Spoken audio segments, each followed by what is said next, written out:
Raleigh, North Carolina does not wake up all at once. It wakes up in layers. First, the highway drivers, the 18-wheelers grinding through the pre-dawn dark on I-40. Then the loading crews, the overnight bakers, and the janitors whose shifts end when most people's begin. Then, slowly, the rest of the world. At 4:47 in the morning, the Meridian Biotech campus on Centennial Parkway existed in that first layer. The kind of quiet that is not really quiet at all. Refrigerated delivery trucks idled near the loading bays, their engines rumbling at a low, constant pitch. Puddles from the previous night's storm caught the amber glow of the parking lot lamps, trembling whenever a truck rolled by. The climate control system clicked and hissed through its overnight sequence. A world that was alive and working, but doing so without an audience. A black man in a gray company hoodie, worn jeans, and steel-toed work boots moved across the wet asphalt toward the rear loading dock entrance. He was 55 years old, but the way he moved, purposeful, unhurried every step, placed with the quiet confidence of someone who has owned every room he has ever entered, made the number feel irrelevant. He carried a brushed aluminum toolbox in his left hand and held a phone to his ear with his right. The conversation was short, technical, and delivered in the clipped shorthand of someone who already knew most of the answers before the questions were asked. "What is the delta on Unit 4 right now?" he said. A pause. "That is 2 degrees from critical." "I know. I am pulling into the dock now. Have Priya meet me at the panel. Not the digital panel. The manual override." "Yes. The one behind the secondary compressor housing. She will know it when she sees it." He ended the call, slid the phone into the front pocket of his hoodie, and badged through the rear entrance with the smooth automatic motion of a man who had done it so many thousands of times that his hand moved toward the reader before his eyes even found it. He paused for just a fraction of a second inside the doorway. Not because he was uncertain, because he noticed something. Across the lot near the outer perimeter fence, a patrol vehicle sat idling. Not a Meridian facilities truck. Not a contracted cleaning service van. A marked police cruiser off-duty assignment placard on the dash, engine running, headlights dim. A man stood beside it with his arms crossed, not facing the perimeter, not facing the street. Facing the entrance. The man in the hoodie cataloged this information the way other people might catalog the weather. Automatically, without alarm, but with total retention. And then he walked inside. His name was Daniel Cross, and what happened to him in the next 4 hours would become the most important morning of his career.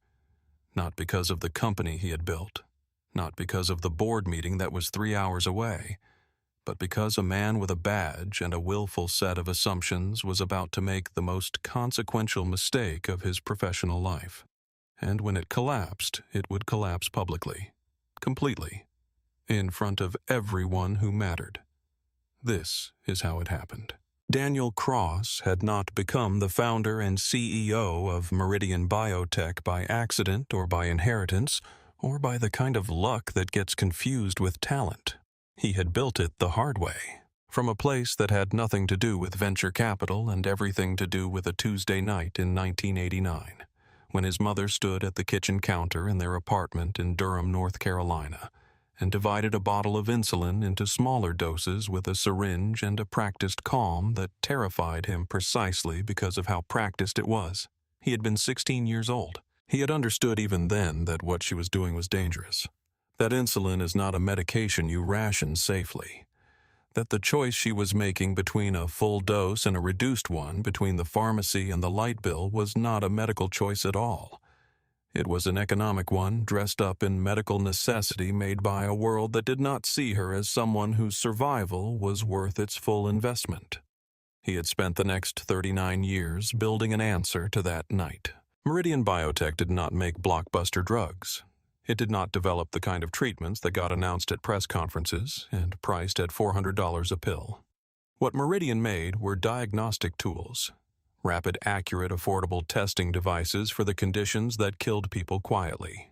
In rural counties and underserved zip codes, because by the time a specialist saw them, the window had already passed. Blood glucose panels, cardiac biomarker kits, respiratory pathogen assays designed to run in a clinic with no lab and a part-time nurse practitioner. The company's headquarters in Raleigh was modern and well-funded now, with clean lines and a research campus that employed nearly 800 people.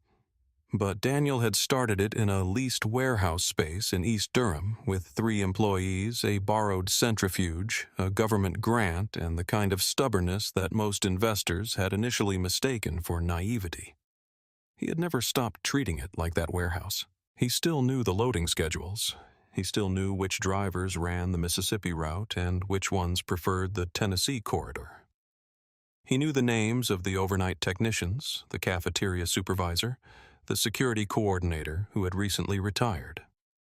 He arrived through the rear entrance not out of performative humility, but because he genuinely believed that the loading dock told you the truth about how a company was actually running unfiltered and unspun in a way that no quarterly report ever could.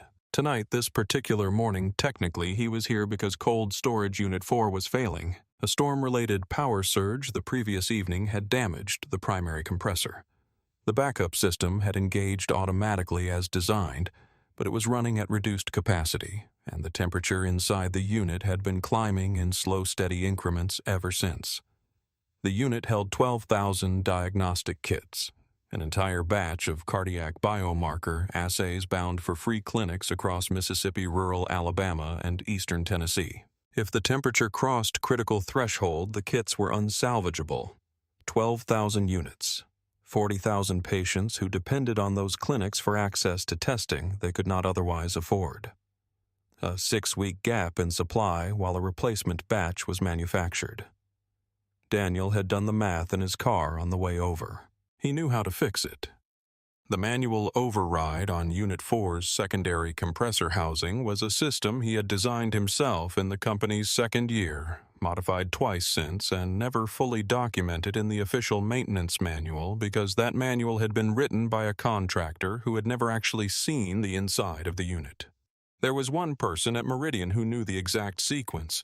Daniel was that person, which was why he was here at 4:47 in the morning with a toolbox and work boots, instead of waiting for a facilities contractor who would arrive at 7, open the manual, read the first step, and lose another 45 minutes. He walked with purpose toward the cold storage corridor. He did not make it far. Officer Mallory had been doing private security work on corporate campuses for 6 years. It had started after a use of force complaint resulted in his reassignment from active patrol to administrative duties. The department's off-duty employment coordinator had quietly suggested that private security contracts were a way to maintain his income while the formal review process dragged on. The review concluded without formal disciplinary action.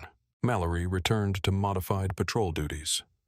The corporate security work paid well, and Lieutenant Gary Ferris had made it clear that keeping Mallory on the active contractor roster was good for everyone. The department's off-duty program generated $340,000 annually from the 3 campuses Mallory covered, and the corporations involved preferred known quantities. Ferris had his own reasons for keeping the arrangement tidy. The off-duty program was administered through his division, which meant the revenue touched his budget lines and his performance reviews.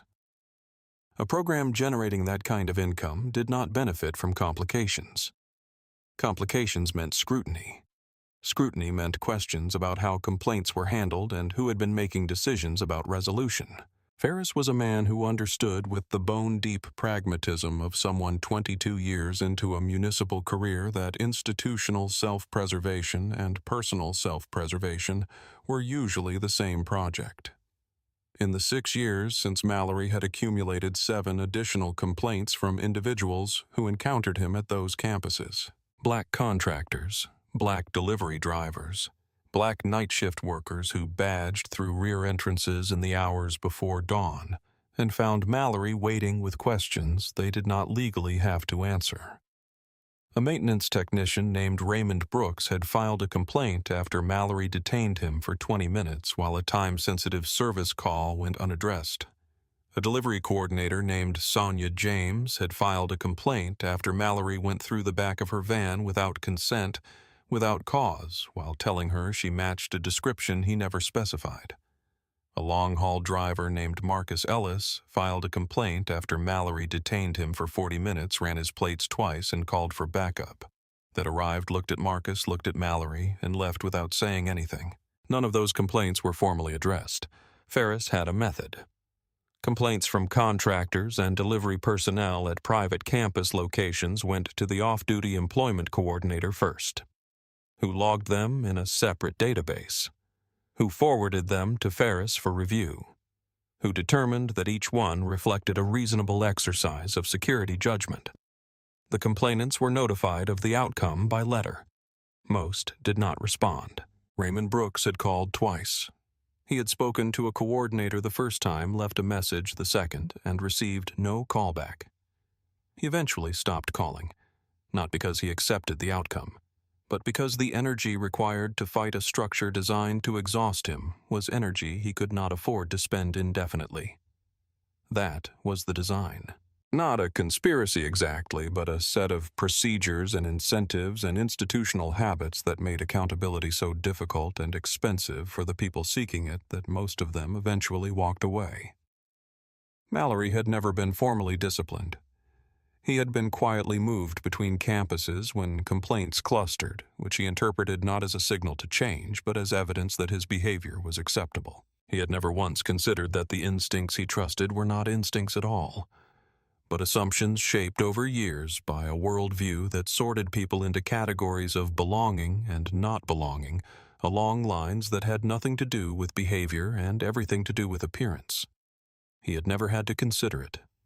The structure around him had made consideration unnecessary. Standing near the perimeter fence in the pre-dawn dark, watching the rear entrance of Meridian Biotech, he had already made a decision about the man who had just badged inside. He had made it in approximately 4 seconds, which was, he had told his part-time partner, Officer Torres, exactly how long good instinct took. Torres was 23 years old, 3 months out of the academy.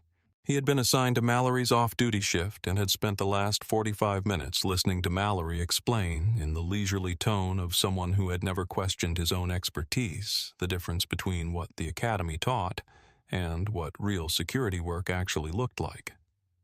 The difference came down to pattern recognition, knowing before a single word was exchanged whether a person belonged in a space, not letting procedural caution get in the way of instinct. Torres had said nothing in response to any of this.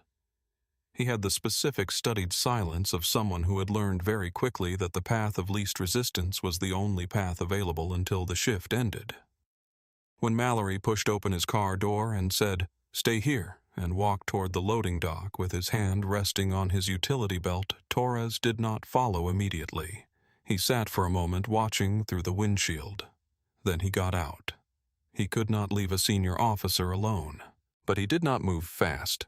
One more thing about that building, about that specific rear entrance. 6 months earlier, following a series of equipment thefts, Meridian's Facilities Committee had approved the installation of a comprehensive campus security camera system.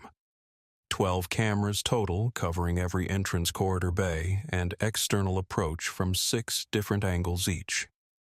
The footage uploaded continuously to an encrypted cloud server. Retained for 90 days, it could not be deleted or modified from any campus terminal. The only people with access to the archived footage were the general counsel, the facilities director, and the CEO. Daniel knew this because he had approved the budget for the system. He had signed the vendor contract. He had read the technical specifications. When he paused at the entrance and noticed Mallory's cruiser across the lot, he thought about that camera system for exactly 1 second. Then he walked inside. He already knew what it was for. Mallory caught up with Daniel 15 feet inside the loading bay in the corridor between the dock doors and the cold storage wing. He planted himself directly in Daniel's path, not aggressively, not yet, but with the physical deliberateness of a man who expected the other person to stop and treated it as confirmation of authority when they did. Daniel stopped, not because he was startled, because he had seen Mallory coming in the reflection of the fire exit sign's polished metal housing and had already made a decision about how this was going to go. "Hold on," Mallory said. His voice had the practiced flatness of someone who had learned to deliver authority in a low register, making commands sound like reasonable suggestions while carrying the unmistakable weight of someone who expected them to be obeyed without discussion. "What are you here for?" "There is a refrigeration failure in cold storage unit 4, Daniel said. "I am here to fix the manual override before the batch crosses critical temperature." Mallory tilted his head slightly, the way someone does when they have heard an answer they have already decided is implausible. "You are here to fix a refrigeration unit?" "Yes." "At 5 in the morning?" "At 4:52 in the morning," Daniel said. "The timing matters." "What is your name, officer?" Mallory ignored the question. He looked at the toolbox. "What is in the bag?" "Calibration equipment and a specific tool for the secondary compressor housing on the unit I just described. You carry your own tools to a biotech facility. I do when I am the only person in the building who knows how to use them." Mallory let a beat pass, the kind designed to communicate skepticism without stating it, to let the silence do the work that a direct accusation might get challenged. "Can I see your ID?" Daniel reached into the front pocket of his hoodie and produced his wallet. He opened it and removed his North Carolina driver's license, his Meridian Biotech Executive Access key card, a black card with a gold Meridian logo and a biometric chip embedded in the upper right corner, and held both toward Mallory. Mallory took the license. He studied it for considerably longer than it warranted. He looked at the photo. He looked at Daniel. He looked at the photo again. Then he looked at the access card without taking it. "That card could be anybody's," he said. "It has a biometric chip," Daniel said. "It reads my thumbprint in addition to the RFID signal. I used it to badge through the entrance 30 seconds before you stopped me. You can pull the entry log from any campus terminal." "I am not pulling anything right now," Mallory said. "I am asking you to tell me who you are and why you are in this building." Daniel looked at him steadily. "My name is Daniel Cross. I have worked in this building for 18 years. I arrive through this entrance regularly because it is the most direct route to the operational areas I need to access. I have shown you my license and my access credentials. I have explained the nature of the emergency. I have offered to verify my identity through the entry log. I have one more option available." He held up his phone. "This is the direct number for Marcus Webb, the facilities director. He called me 45 minutes ago. He can confirm who I am in under 30 seconds. He held the phone toward Mallory, screen facing out, Webb's contact information displayed. Mallory looked at the phone. He looked at the toolbox. He looked at Daniel's hoodie, specifically at the Meridian Biotech logo printed on the left chest. The same logo on the building behind them. The same logo on the access card Daniel had just shown him. "Put the phone away," Mallory said. The air in the corridor was very still. The refrigeration alarm was not yet audible from this section of the building, but Daniel could feel it in the way the building felt. A particular quality of wrong that a person develops a sense for when they have spent enough years in a place to know what right feels like. "I am going to need you to wait here while I verify your presence on campus," Mallory said. It was not a request. "Every minute I wait costs us temperature," Daniel said. "If the batch crosses critical threshold before I reach the panel, 12,000 diagnostic kits become medical waste." "That is not my concern right now," Mallory said. Daniel looked at him, not with the anger that was entirely justified, with something quieter and more considered, with the expression of a man who was filing everything into a permanent record inside his head precisely because he had lived long enough to know that the record would matter later. "Are you recording this interaction?" Daniel asked. Mallory did not answer.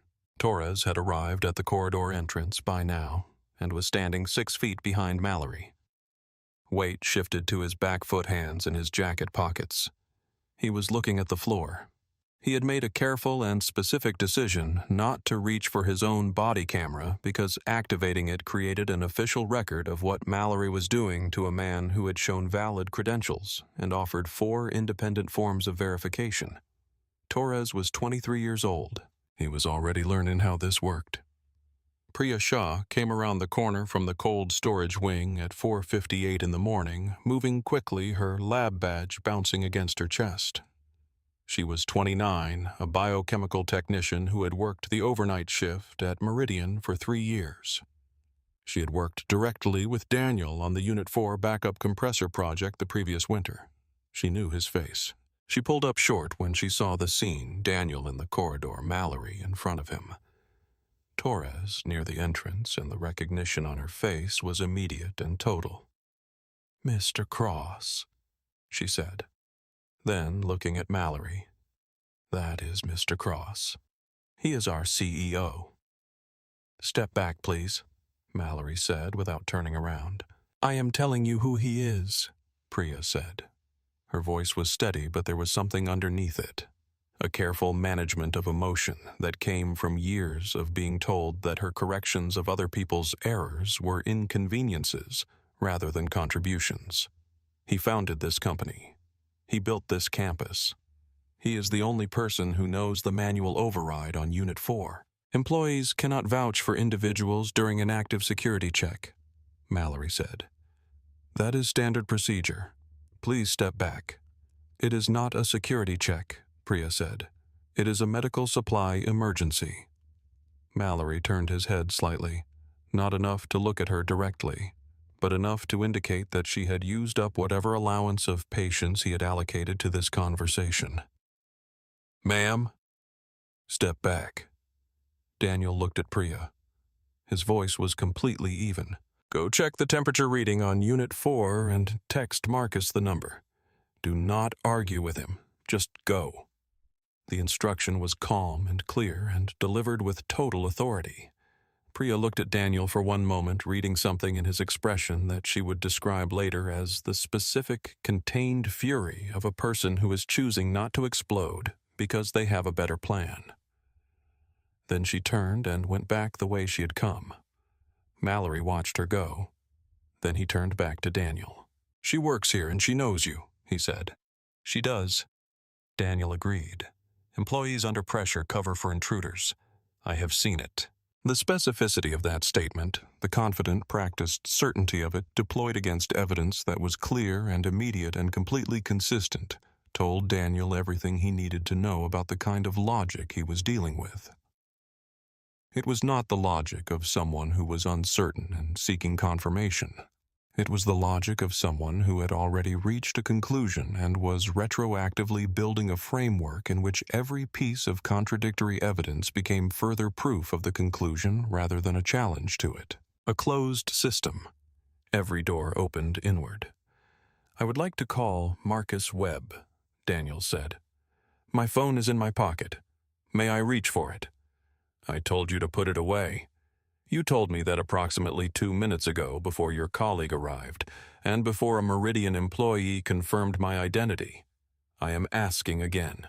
"The answer is the same," Mallory said. At the dock entrance beyond Torres, 2 figures had appeared.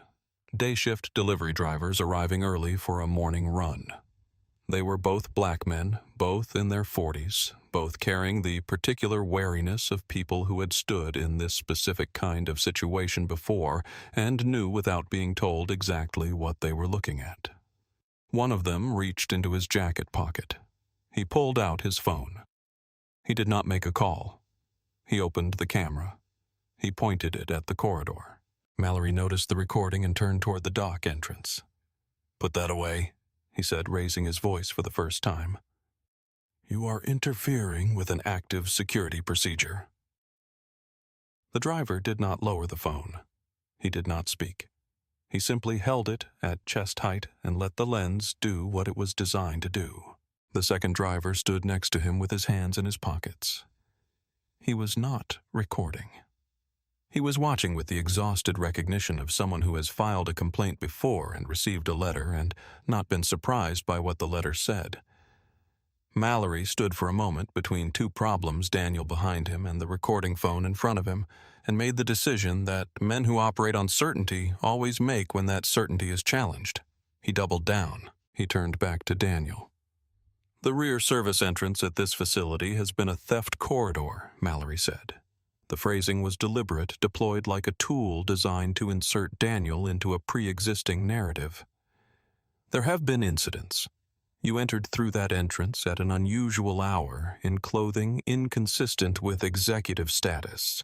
You are carrying equipment that could be used to access or remove secured materials." Daniel looked at him steadily. "What clothing is consistent with executive status?" Mallory did not answer that question. Because there was no answer to it that did not make explicit the thing Mallory was not willing to make explicit. Not in front of a camera, not out loud. "You had a description of suspects involved in those incidents," Daniel said. "It was not quite a question. I am asking because I would like to know whether I matched the description you." Mallory noticed the recording and turned toward the dock entrance. "Put that away," he said, raising his voice for the first time. "You are interfering with an active security procedure." The driver did not lower the phone. He did not speak.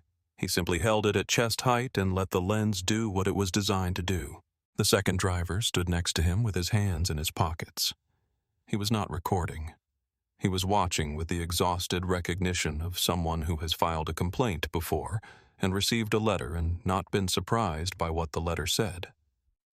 Mallory stood for a moment between two problems, Daniel behind him, the recording phone in front of him, and then he made the decision that men who operate on certainty always make when that certainty is challenged. He doubled down. He turned back to Daniel. "The rear service entrance at this facility has been a theft corridor," Mallory said. The phrasing was deliberate, deployed like a tool designed to insert Daniel into a pre-existing narrative. "There have been incidents. You entered through that entrance at an unusual hour in clothing inconsistent with executive status. You are carrying equipment that could be used to access or remove secured materials." Daniel looked at him steadily. "What clothing is consistent with executive status?" Mallory did not answer that question, because there was no answer to it that did not make explicit the thing he was not willing to say out loud. Not in front of a camera. Not on record. "You had a description of suspects involved in those incidents," Daniel said. It was not quite a question. "I am asking because I would like to know whether I matched the description you were given or whether the description was broad enough to match me by design." The air in the corridor changed. Everyone present held the same breath. Mallory, Torres near the entrance, the drivers at the dock door, the cameras in the ceiling. Daniel had not raised his voice. He had not moved from where he stood. He had asked a question so precisely constructed that Mallory had only two options: answer it honestly, or reveal by not answering it exactly what the honest answer would be. Mallory did not answer it. "I need you to place the toolbox on the floor," he said instead. "I am not going to do that," Daniel said. "The toolbox contains a calibration instrument that cost $1,400 and is the only one on campus. If it is placed on a concrete floor, it risks damage. I know this because I purchased it." "Refusal to comply gives me more reason for concern," Mallory said. "I understand that," Daniel said. "I want to be clear for anyone recording this interaction that I am not refusing to cooperate with a reasonable request. I am declining to risk damaging proprietary equipment in response to a request that has no legitimate basis. Those are not the same thing." He was not speaking to Mallory anymore. He was speaking to the cameras, to the driver's phone, to the record that would exist after this morning. And he was constructing it with the same precision he had used to design the manual override system on Cold Storage Unit 4. What happened next took approximately 4 seconds, and it changed the rest of Mallory's life. Mallory reached out and grabbed Daniel's left arm. Not gently, not with the measured firmness of someone making a lawful detention. With the sudden hard-gripped force of someone asserting physical dominance over a situation that had stopped going the way they intended.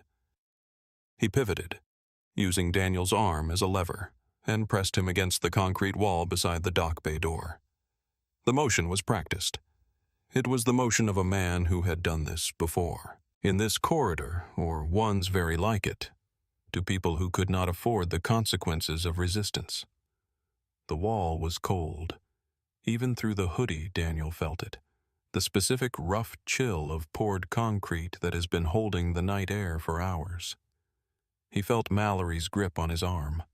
The particular quality of it.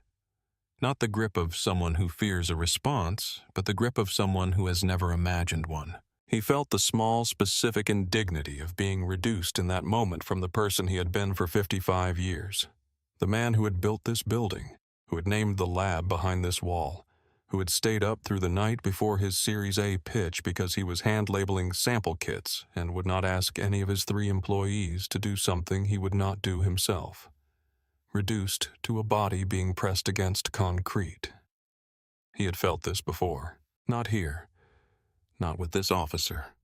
But in the specific way that a black man who grew up in Durham in the 1970s and built a company in the 1990s without anyone's help learns to hold the knowledge of this kind of moment inside him, as a stored and weighted awareness. The way you hold the memory of cold. He had felt it in the security guard who followed him through a hardware store in 1991. In the bank loan officer who asked 3 times whether anyone else was listed on the business assets. In the investor who suggested he consider bringing on a more commercially experienced co-founder. A suggestion that had a specific and precise meaning that the investor had probably believed he was successfully encoding. He had learned over 55 years what to do with that weight. He held it. He did not put it down, and he did not let it buckle him. He converted it the way a material under stress will sometimes convert pressure into extraordinary tensile strength. Not through denial, but through the patient absolute refusal to let it determine what he did next. The toolbox dropped from Daniel's right hand. It hit the concrete floor with a sound that rang through the loading bay like a gunshot. There was a secondary impact inside it. A specific, high-pitched crack that told Daniel with absolute certainty that the calibration instrument was broken. 12,000 diagnostic kits in a failing cold storage unit. The only man on campus who knew the manual override sequence. The only tool that could perform the calibration the override required. Both of them compromised in the same 4 seconds. Daniel did not pull away. He did not swing. He did not raise his voice. He stood against the wall with a stillness so complete and so controlled that it was more powerful than anything else he could have done, because it stripped Mallory of the one thing he needed for the next step. A reason.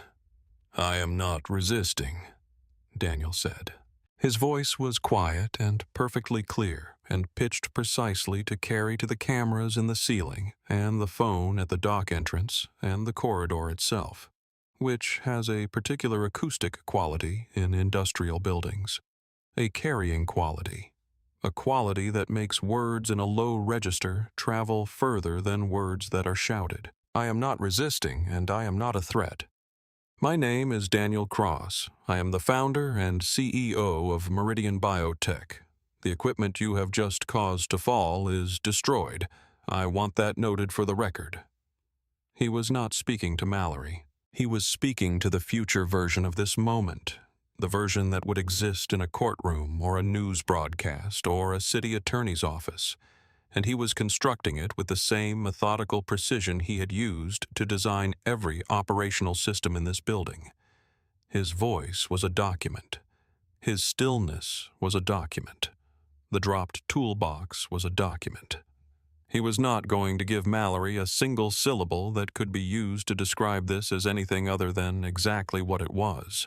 At the dock entrance, Priya stood watching. Daniel against the wall, Mallory's hand on his arm. Torres frozen with the expression of someone who knows what they are seeing and has chosen in this specific moment to stand still and say nothing. Torres would think about that choice for a long time afterward, not with the clean conscience of someone who made the right decision, but with the specific, uncomfortable weight of someone who made the safe one. Priya's phone lit up with a message. She read it. She looked at Daniel. And then she turned and walked very quickly back toward the interior of the building without a word. Daniel noticed. He filed it. He did not know what she had read, but he knew Priya well enough to recognize the specific quality of urgency in her step, and he trusted it. He waited. Officer Dennis Cole arrived at 5:06 in the morning, summoned by Mallory via radio. Cole was a 12-year department veteran who worked the same off-duty security rotation. He did not ask questions. He assessed the scene and walked directly to the dock supervisor's desk, where he found a blank field detention form on a clipboard. He began filling it out. Name of detained individual, unknown pending verification, location, Meridian Biotech, rear loading entrance service corridor, stated cause. Unauthorized access through restricted entrance, suspicion of trespassing, failure to provide satisfactory identification. Time of detention, 5:06 a.m. He assigned an incident number through the city's off-duty security reporting system on his phone, a city database, connected to the official records network, permanent and searchable. Once logged, that incident number would create a retrievable official record describing Daniel Cross as a trespassing suspect at his own company. It would exist in the system for as long as the system existed, unless someone with the authority and the specific knowledge to expunge it did so explicitly. Cole handed the clipboard to Mallory. Mallory held it toward Daniel. "I need you to acknowledge the detention," Mallory said. "Sign here and we begin the formal identity verification process." "What does the formal identity verification process involve?" Daniel asked. "Standard protocol, 45 minutes to an hour. We verify your credentials through the city's contractor verification database and contact the company's security liaison. The security liaison is Marcus Webb, whose number's on my phone, which I could call right now, which would resolve this in 30 seconds. "The formal process does not work that way," Mallory said. "Then what are my options if I do not sign?" Mallory's expression shifted slightly. It was a very small shift, almost imperceptible, but it had the quality of someone who has been waiting for the moment when the other person runs out of alternatives and finally understands the position they are in. "You can be transported to the district security office for processing. That would take approximately 2 to 3 hours. 45 minutes. 2 to 3 hours. The cold storage unit had approximately 6 minutes of thermal buffer remaining. The 12,000 kits were past the point of being saved by anything short of the manual override sequence. And the tool required to perform that sequence was in a toolbox on the floor, almost certainly damaged beyond immediate use." Daniel looked at the form. He looked at the incident number already printed at the top. He looked at Mallory holding the pen. He did not take the pen. "I am not signing that," he said quietly. "That is your right," Mallory said. "It is also noted." Cole wrote something on the form, and then through the wire glass window in the dock bay door, Daniel saw it. A black car turned into the executive parking lot, then a second one, then a third, and a fourth. Arriving in the staggered sequence of people traveling from different parts of the city, converging on the same point at the same moment. The board was here. The board. The refrigeration alarm, the low pulsing tone of Unit 4's critical threshold alert, became audible in the corridor for the first time. It pressed through the wall from the cold storage wing, muffled but unmistakable. A sound Daniel had personally approved for the alarm system because he had wanted something that could be heard from a distance without inducing panic. He heard it now, and thought about 40,000 people in Mississippi and Alabama and eastern Tennessee who would wait 6 weeks for tests they could not afford to wait for. He looked at Mallory. Mallory did not appear to hear the alarm, or chose not to hear it, which in the end was the same thing. Rebecca Lane was 62 years old, a former venture capital partner who had joined Meridian's board 6 years earlier.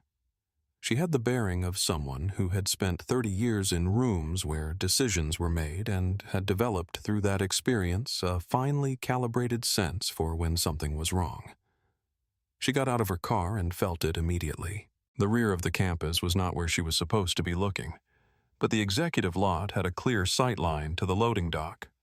And what she saw at the loading dock stopped her before she had taken 3 steps. A man in a hoodie pressed against a wall. 2 officers, a clipboard, a phone being held up by someone near the dock doors recording, and the alarm. Even from here she could hear it low and rhythmic pressing out through the building's walls with the persistence of something that needed to be answered. She recognized the man against the wall. Immediately, completely, in the specific reflexive way that you recognize someone you have sat across a conference table from 40 times. She walked with the deliberate, rapid pace of someone managing the distance between urgency and dignity. Across the wet asphalt around the corner of the building toward the loading dock, Warren Holt was 2 steps behind her. He had not yet seen what she had seen. He was still looking at his phone, reviewing the Hargrove term sheet he had been hoping to present as the first agenda item. When he looked up and took in the scene, his first coherent thought was not about Daniel.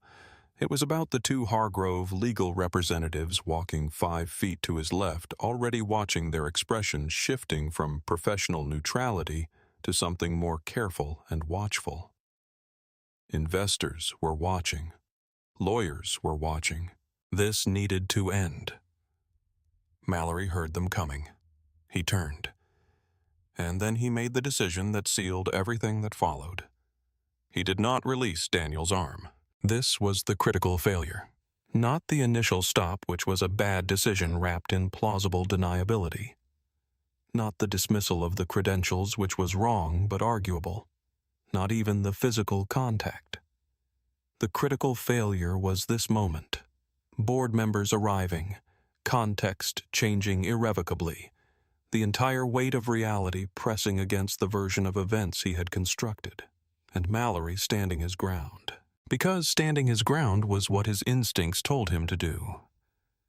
When authority was challenged, you held your position. That logic had kept him employed for 14 years, through 7 complaints and 1 use-of-force review and 2 quiet campus reassignments. It was not going to work this morning. Rebecca Lane reached the loading dock entrance and looked directly at Mallory. "What is happening here?" she said. "I am conducting an identity verification on an individual who entered through the restricted rear entrance without satisfactory identification," Mallory said. "He does own the company," Rebecca said. "He founded it. That is what he is claiming, ma'am. The verification process is—" "His name is Daniel Cross," Rebecca said. Her voice had the quality of someone who has decided that patience has reached its limit and that clarity is now more important than courtesy. "He has worked in this building for 18 years. He is the reason this company exists." Mallory tried one more time. The individual failed to provide satisfactory identification through the standard process. "He showed you his license," Priya said. She had come out through the dock entrance and was standing on the apron, her lab badge visible. Her voice shaking slightly, but her words completely precise. "He showed you his executive access keycard. He offered to call the facilities director. He offered to pull the entry log. He offered 4 separate forms of verification, and you refused all of them." The warehouse supervisor, Carl Briggs, had come out behind her. He stood with his arms folded. "That is not the first time he has done this to someone at this dock," Carl said. "It is the 3rd time I have personally seen it, just with different people." The delivery driver lowered his phone. but did not put it away. He had been recording for 4 minutes and 37 seconds. Patricia Osei stepped forward. She was Meridian's general counsel, small in stature, precise in every other way that mattered. "Officer," she said, "I need to inform you of several things. First, you are standing on private property. Your authority here is contractual, not statutory.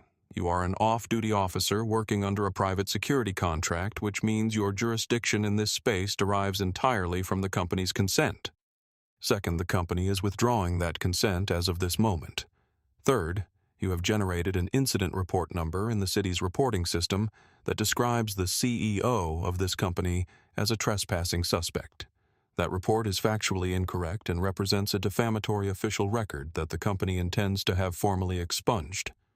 Fourth, your physical detention of Mr. Cross on private property without statutory authority and in contradiction of direct identification provided by both the individual and by company officials creates civil liability exposure for the city. Do you understand what I have just said to you?" Mallory's hand was still on Daniel's arm. There was a moment, a very specific and very quiet moment, in which everyone at the dock entrance was aware of exactly where Mallory's hand was and what it meant that it was still there. Cole quietly set the clipboard down on the dock supervisor's desk. He stepped back. He was no longer in any visible way a participant in this situation. Torres had taken another step away from Mallory. Not 3 inches this time, the better part of a foot. Mallory released Daniel's arm. It was not a graceful release. It was the release of a man who had been holding something that had become too hot to hold, and who was not quite willing to acknowledge why. Daniel straightened. He rolled his left shoulder once. A small, controlled movement. Nothing dramatic. He looked at the toolbox on the floor. He looked at the dock bay door. He looked at Patricia. He gave her a single, very slight nod. Then he picked up the toolbox, opened the dock bay door, and walked through it. He did not run. He was going to a refrigeration panel in a cold storage unit, and he was going to do it the way he did everything. With total focus, complete authority, not a single wasted second. The cold storage corridor was lit with the specific unsparing fluorescence of a space designed for precision rather than comfort. You could see everything. The temperature display above Unit 4's door, a digital readout that had been climbing in slow, terrible increments for hours. Now sitting at 3 degrees below critical threshold, pulsing red with every digit. You could see Daniel Cross set the toolbox on the floor, open it, and assess the damage from the fall. The calibration instrument was cracked along its main housing internal components, visible through the split casing. He looked at it for approximately 4 seconds. Then he set it aside, reached into the bottom of the toolbox, and removed a secondary instrument. Older, smaller. The kind of tool that someone who has learned to fix things himself keeps in a backup kit because he has learned from experience that the primary tool always breaks at the worst possible moment. He opened the manual override panel behind the secondary compressor housing. A panel that existed behind a second panel, 2 non-standard fasteners removed from memory, set carefully on top of the toolbox, and then the stabilization sequence began. Priya stood beside him, reading the temperature display every 30 seconds, texting the readings to Marcus Webb and to the logistics coordinator managing the Mississippi shipment. The board members watched through the wire glass corridor window. Rebecca Lane watched. The Hargrove lawyers watched. Warren Holt, who had arrived expecting to present a term sheet and vote on a merger, watched. No one spoke. At 7 minutes and 40 seconds, the temperature reading stopped climbing. At 9 minutes and 12 seconds, it dropped 1 degree. At 12 minutes, Priya exhaled and sent a message to Marcus Webb that read simply, "Stable, all clear, shipment confirmed." Daniel closed the panel. He replaced the fasteners. He picked up the damaged calibration instrument, examined it once more, and set it in the toolbox. He rolled down his sleeves. He looked at the temperature display one last time. Stable. And dropping.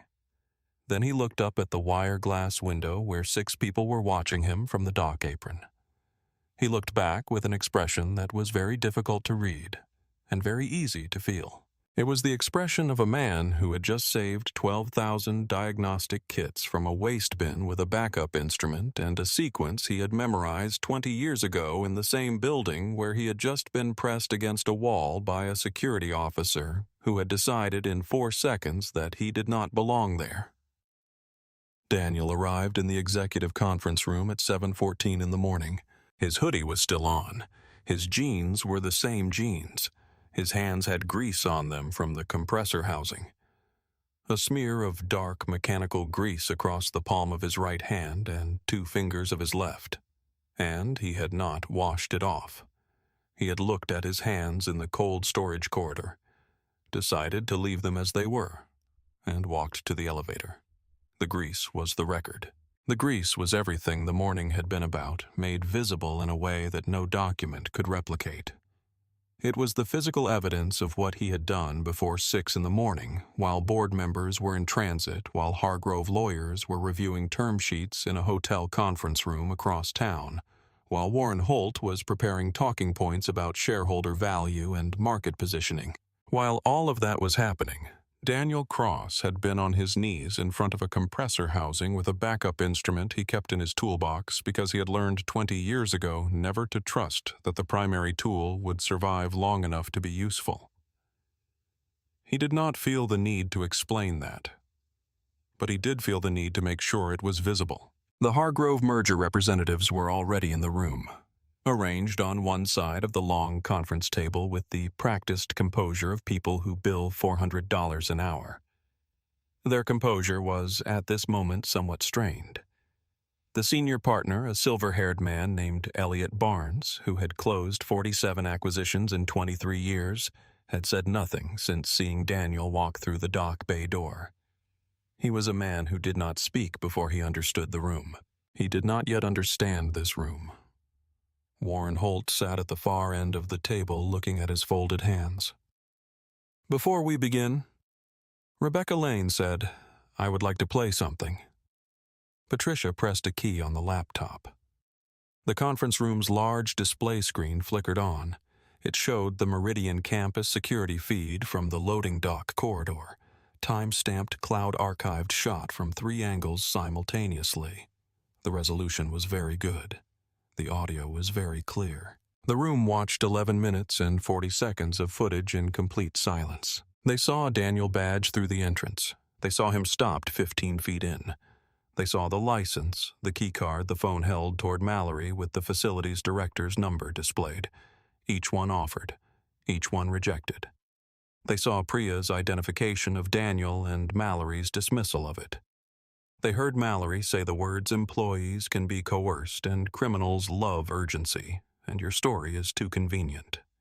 Each one a sentence that had seemed in isolation like procedure, and which in sequence were something else entirely. They saw the moment Mallory's hand shot out and Daniel was pressed against the wall.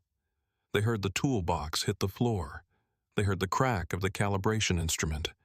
And they heard Daniel say in a voice that carried everything and revealed nothing, "I am not resisting." The Hargrove legal team watched the screen with the focused attention of people making assessments. Elliot Barnes had the expression of a man who has just understood the room and does not like what understanding it means for the next few hours. The footage ended. The screen held the final frame. Daniel against the wall. Mallory's hand on his arm, the toolbox on the floor. Then Patricia closed the playback window. Daniel put the photograph on the table. It was a phone photograph, slightly low resolution, taken with a budget smartphone. A nurse at a rural clinic in Sunflower County, Mississippi, standing in a doorway holding the first flat-rate shipping box from the Meridian Morning Dispatch in both hands. She was smiling the specific smile of someone receiving something they had been waiting for and were not entirely sure would come.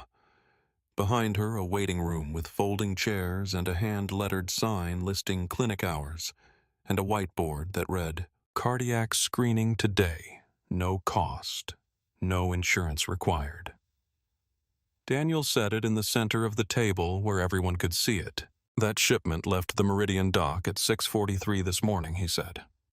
It contains 12,000 cardiac biomarker assay kits bound for 14 free clinics across Mississippi, Alabama, and Tennessee.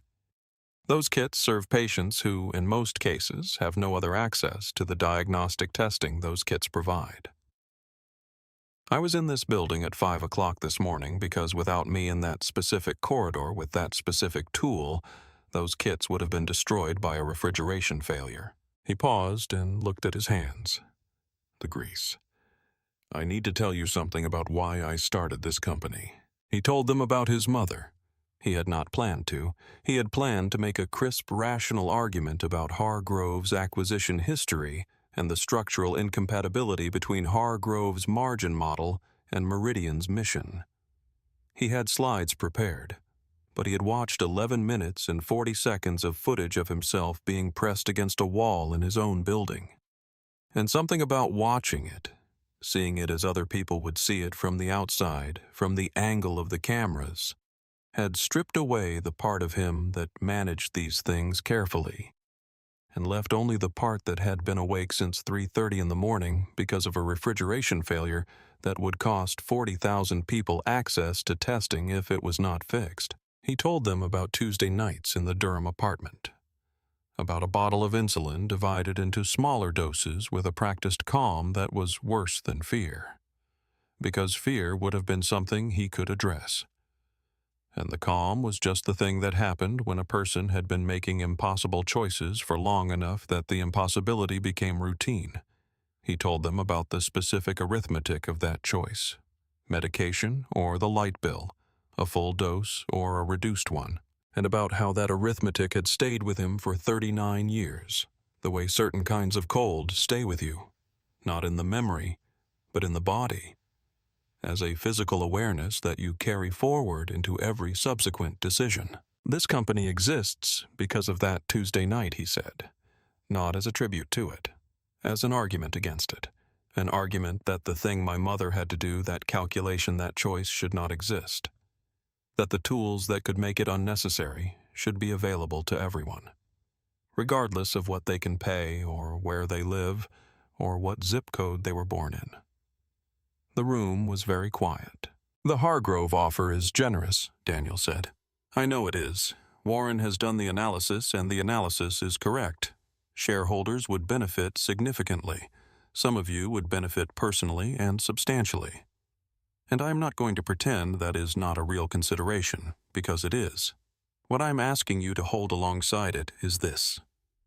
He gestured toward the screen where the footage window had closed, but whose last frame every person in the room could still see clearly in their heads.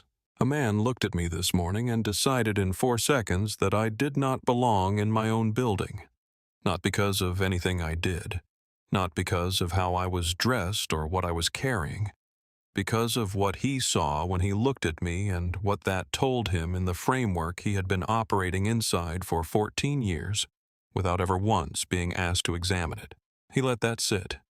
Hargrove will not do that to you, he said. Hargrove will be perfectly professional.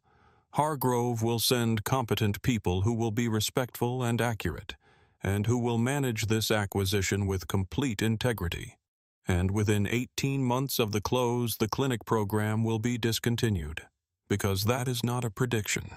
It is a pattern, and the pattern is documented. He opened a folder and placed 5 pages on the table. 1 page for each of the 5 prior Hargrove acquisitions that had included humanitarian programs with the discontinuation date circled in red. Not because Hargrove is bad, he said, because the model they run does not have room for work that does not generate returns. And the people in Sunflower County, Mississippi, and Coahoma County, and Marshall County, and 20 other rural counties across the South do not generate returns. He touched the photograph in the center of the table. They generate photographs. I am asking you to vote for the photograph. He sat down. There was a long silence. The kind of silence that is not absence, but presence. A room full of people holding something they have just been given and deciding what to do with it. Rebecca Lane had not looked away from the photograph since Daniel placed it there. She had been listening to him speak. But she had been looking at the photograph, at the nurse in the doorway, at the whiteboard behind her, at what it meant that those words were written in marker on a whiteboard instead of printed on a banner, which told you without explanation what the clinic's budget looked like and how long they had been making the best of what they had. She had been evaluating the Hargrove offer as a financial question for 4 months. She had read the term sheets. She had reviewed the valuation analysis. She had been, in her own honest assessment, genuinely undecided. She had believed until this morning that her indecision was a form of rigor. She understood now that she had been holding the wrong scale. She had been weighing margin against mission, as though they were units of the same currency. They were not. She had been asking a financial question about something that was not at its foundation a financial decision. It was a question about what the company was for, about what it was willing to be, about whether the purpose that had made it valuable was worth preserving, or whether the value it had accumulated was more important than the purpose that had generated it. She had watched Daniel Cross arrive at his own company before sunrise. She had watched him offer 4 forms of identification to a man who rejected all 4. She had watched him pressed against a wall in a building that bore his name. And she had watched him still pressed against that wall, still held by a man who had decided he did not belong, tell Priya to go check the temperature logs on Unit 4. Because even in that moment, the shipment was more urgent to him than his own situation. That was the answer. That was what the scale had been missing. "I would like to call the vote," Rebecca said. The vote was 6-1 against the merger. Warren Holt was the dissent. He did not speak after the result was recorded. He looked at his hands for a moment, then closed his term sheet folder, and left it closed. The Hargrove representatives gathered their materials with the efficient, emotionless professionalism of people who have participated in deals that have not closed before and will participate in more. Elliot Barnes looked at the photograph in the center of the table for a brief moment before he stood. He did not say anything. He picked up his briefcase and followed his colleagues out. Curtis Abrams, who had been on the Meridian board since its Series A round, and had known Daniel for 20 years, looked at him across the table after the Hargrove team had gone. "You should have washed your hands," he said. Daniel looked at his palm. "The grease smear." "No," he said. "I really should not have." While the board was voting, Patricia Osei had been on the phone.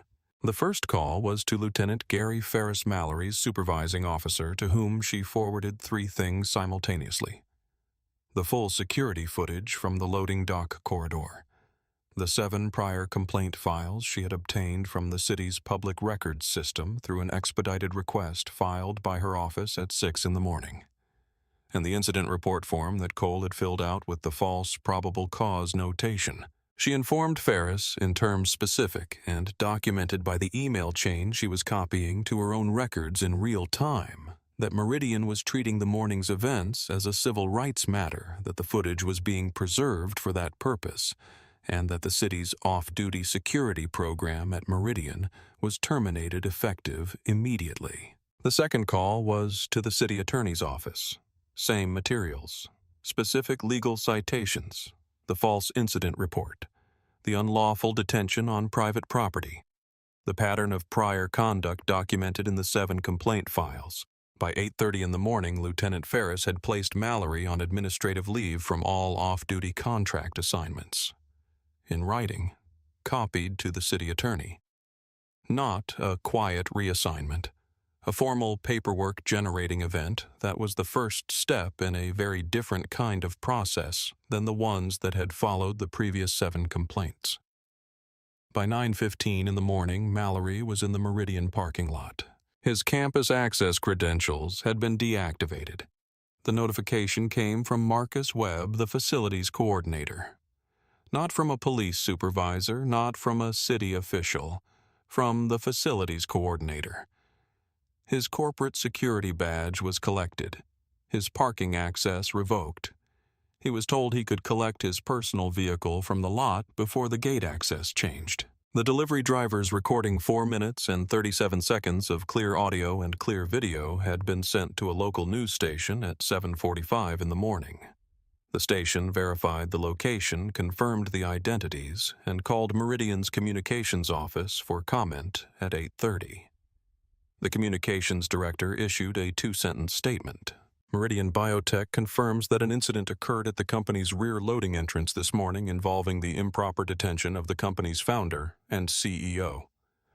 The company is cooperating fully with relevant authorities and has terminated its relationship with the contracted security provider. By midday, the footage was on 3 network affiliates. By 4 in the afternoon, it was national. The specific 11 seconds in which Mallory pressed Daniel against the wall. Daniel's voice saying, "I am not resisting," with absolute measured clarity, Mallory's hand clearly visible on his arm, the toolbox falling. That was the clip that spread, because it had in it every element that the people who watched it needed to feel completely and immediately. The injustice visible and undeniable. The hero composed and clear-voiced. The wrong choice made by someone who should have known better and did not because he had never before been held to account for not knowing. Ferris was named in the subsequent city review as having suppressed 6 of the 7 prior complaints through procedural reclassification. His record of complaint management was formally audited. 3 of the original complainants were contacted by the city attorney's office. 2 of them retained attorneys. The off-duty employment program at the department was suspended pending a comprehensive review of its oversight structure. Cole's incident report was formally expunged from the city's database within the week. The city attorney's office issued a written apology to Daniel Cross, signed by the city attorney personally. Mallory lost the off-duty income that had exceeded his base salary by $28,000 annually. His union filed a grievance. The city attorney's office declined to resolve it favorably. The formal review of his conduct was ongoing, and it was not going the way the previous reviews had gone. The difference between those previous reviews and this one was not in the end about Daniel's title. It was about the footage. It was about 4 minutes and 37 seconds of unambiguous, time-stamped, cloud-stored visual record that showed exactly what had happened in exactly the order it had happened, without gaps and without alternatives. It was about a camera system that Daniel Cross had approved the budget for, signed the vendor contract for, and understood the purpose of long before the morning when he would need it. The 12,000 diagnostic kits arrived at the First Mississippi Clinic 4 days later, on schedule without a gap in service.